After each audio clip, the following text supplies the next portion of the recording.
And now, the world's most exciting podcast, The Savage Nation.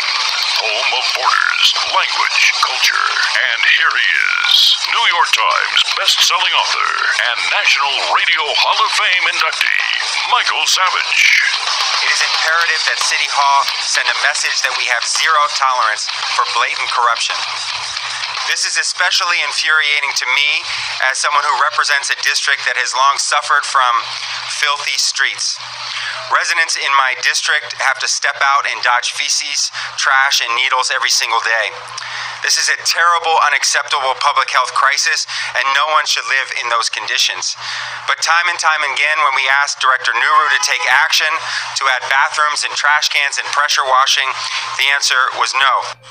This is Michael Savage. I live in Ground Zero for public corruption. As I have told you, there is no newspaper in this city. I have told you the city I live in San Francisco, there is no oversight. There's no two-party system. They have totally corrupted the entire meaning of the political process. Nancy Pelosi is the top of the pyramid along with Dianne Feinstein. And then it goes all the way downhill. Right away, you understand what I'm talking about. You'll put two and two together. How many years have I been telling you that San Francisco is the most corrupt city in the country? Well, what do I mean by that? How do I know that? How? When you see people crapping in the streets and they're not arrested because the police have had their rules. The rules are you can't stop a man from defecating in front of a restaurant window because it's his civil rights to crap in front of a restaurant. If that's not an example of a degenerated, corrupt city, tell me what is. Then you see the homeless bums all over the streets, aggressively panhandling, aggressively attacking people and not being arrested. Then you see the roads are broken. You have an iconic structure like the Golden Gate Bridge, perhaps one of the most iconic symbols in the world. The road's broken as it comes into San Francisco. Where do the hundreds of millions of dollars in road funds go? Highway funds. Who's stealing it? I've asked this for 10 years. Now, I know that we're focusing on a bigger picture today, the Trump impeachment scam, and it's going on and on and on and on, and I'm really not watching it. Others are, and they will comment on it. They have commented on it. They're doing an excellent job. But you know, there may be a connection between what's going on with the impeachment of Donald Trump and why Pelosi decided to pull the trigger after saying she wouldn't. I want you to follow this logic, and I want you to understand it's pure speculation. Do you remember last year Pelosi said she would definitely not pursue impeachment because it would be too divisive, it would rip the nation apart? And then we were told she was pushed by occasional cortex and the far left. I didn't believe that for 1 minute. Pelosi is a force unto herself. So why would Pelosi have decided to pull the trigger on impeachment? Well, I don't really know, but I'm starting to get an inkling about something. Now, what am I referring to? There's a big case that's just come out of San Francisco where the public works director, Mohammed Nuru, and his buddy, a restaurant owner, Nick Bovis, were charged in a federal criminal complaint with wire fraud. Now, you say, well, what does this local story have to do with the federal story of impeachment? Well, first of all, you've got to understand something. This corruption case in San Francisco is a federal case. It was brought by the United States District Court for the Northern District of California by the U.S. Attorney, David Anderson. This U.S. Attorney was appointed by none other than Donald Trump. Are you starting to see how the pieces might be falling in place? On August 16th, 2018, President Trump nominated Anderson to be the U.S. Attorney for the Northern District of California. I have to tell you, we've had no U.S. Attorney here. They were always hacks of Barbara Boxer, hacks of Dianne Feinstein, hacks of Nancy Pelosi. They did nothing to stem the tide of corruption in this city and in this state. All of a sudden, we have a district attorney. Now remember now, this is not going to be a locally adjudicated case. The communist who was just put in as the DA has nothing to do with this. This is a federal trial that Mohamed Nuru and Bovis are going to be facing. Something's wrong here, but I'll tell you right now, if I were writing the movie script, and I've written 3 best-selling novels, here's how the movie script would go. It's pure fiction. A congresswoman goes after a president. The president tells her to back off, it's all crap. The congresswoman is so drunk on her own power, she won't let go. The president goes after her through an underling. You get the picture now? Because here's what I think could happen if I were writing the novel. This guy Nuru is going to sing. He's going to flip. Because they're going to throw the book at him. I'll read you the case in a few minutes. Because you're not going to believe how big this corruption case is. And you will see that this man is going to go away for 20 or 30 years. And he's an older man. He's 58. Or he's going to do a deal with the United States attorney. And that deal would incorporate blowing the whistle on who else he thinks may be involved. Who was he involved with? Don't you think this money was flowing uphill for the last 20 years? Now, I have no proof of this. I'm only a fiction writer and a talk show host. It's only speculation on my part.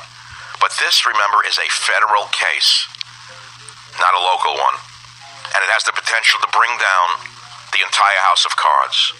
And this may be why the entire Democrat structure, beginning here in Northern California, is doing everything it can to get Trump out of office right now. This is why they're impeaching him. What Trump has been doing in D.C. is causing waves to crash all over the nation in these corrupt cities. His U.S. attorney, along with his judges, will now be deciding that corruption on this level will no longer be tolerated. Remember, this is an easy case to follow. The U.S. attorney was appointed by Donald Trump just last year or 2 years ago. He's a new one, David Anderson. He's not from the Boxer era, where he was just basically a House attorney. So we'll have to see where this goes. But what is the case? Tell me what the case is. No, I'm going to tell you what the case is. And we may have a surprise guest on the show in the next hour or two, which I cannot mention because we're working on it. This guest goes all the way up to the White House. So what are the crimes allegedly, and I'm saying allegedly because they're innocent until proven guilty, what are the crimes that are alleged that Mohamed Nuru and James Bovis committed? Well, according to the complaint, it has to do with cash and free travel in exchange for the commissioner's assistance to win a bid for the right to run a restaurant in the San Francisco airport. Now, do I have to tell you why everyone wants a store at an airport? Have you seen the prices? Have you seen that a beer costs $10? Have you seen what a bottle of water costs at these nightmarish restaurants at airports? Now you know why. U.S. Attorney Anderson says the complaint describes a web of corruption involving bribery, kickbacks, side deals by one of San Francisco's highest-ranking city employees. They go on. Special Agent in charge Bennett says government employees are entrusted and expected to protect the best interests of the American public with integrity. The FBI will continue to investigate and hold accountable any public official. Now, I'm going to jump cut right here to the actual complaint. I'm going to read it in an outline for you and save you the time. What are the facts establishing probable cause? The FBI was doing this case for quite a while now. They were wiring people. They were following people. Count 1, honest services, wire fraud, aiding and abetting, U.S. Code 18, 1343, 1346-2. That's just legalese. But what are they alleging? Tell me what they're alleging here. Well, if you look at the complaint, which you can study if you're a lawyer or interested in this stuff, on michaelsavage.com, we've linked the actual filing. So, in the broad scheme, here are the statements about corrupt intent. 1, San Francisco airport scheme. But there's more to it than that. 2, multi-million-dollar mixed-use development scheme. That's kickbacks on developments. 3, Transbay Transit Center, another huge boondoggle. Now listen to this. 4, bathroom trailer scheme and homeless container shelter scheme. 5, vacation home scheme. Now let's for a moment talk about the bathroom trailer scheme and homeless container shelter scheme. How many years have I, Michael Savage, told you that there are billions of dollars being made off the homeless crisis, not only in San Francisco, but in every city in America. Every corrupt city in America is cashing in not only on the bum crisis, which they keep it festering in order to keep getting people angry, so more money is thrown at it, more money flows up the hill, get it? It's also related, not in this case, to illegal aliens who account for billions upon billions of dollars a year in funds that flow uphill. Remember, flow uphill. Keywords are flow uphill. So you've got mixed-use development scheme, airport restaurant scheme, Transbay Transit scheme, bathroom trailer scheme, homeless container scheme, and vacation home scheme. What is this about? Why should you care? Why? Because as sure as I'm sitting here, they've got these guys, Mohammed Nuru and Nick James Bovis, in a vice. And they're going to squeeze them in this vice as tightly as they can until one or both of them decides to cooperate with the government. And when one or both of them cooperates with the government, you'll see all hell break loose in this city, in this state, and in this nation. Because as sure as I'm sitting here, what I know about corruption, and I have studied everything going back to the corrupt Tammany Hall days in New York, any small-time commissioner who's corrupt kicks uphill, which kicks uphill. It all flows uphill, not downhill. Now, the reason this show is important today is because the impeachment charade has been going on forever now. It's been going on forever. And remember, I want you to recall, please, Pelosi originally said a year or so ago she would not pursue impeachment in the House because why? Boys and girls of the savage nation, it would rip the nation apart. It's too divisive. And yet all of a sudden, somehow about a year ago, Pelosi pulled the trigger on impeachment. I'm asking a question. Could it be related to the fact that she knew this case was trickling in the background and that they were working in the background? Something was going. Look, this is how politics work. It's called pressure on both sides. And since we don't have an opposition party in San Francisco or in the state of California, it's a one-party corrupt system. And we have no newspapers in the state of California, none whatsoever. They do no investigation of any Democrats. They're just echo chambers of the Democrat machine. Well, we have a U.S. attorney who works for who? President Trump. The U.S. attorney and the FBI have been investigating these characters for a while. These characters are innocent until proven guilty.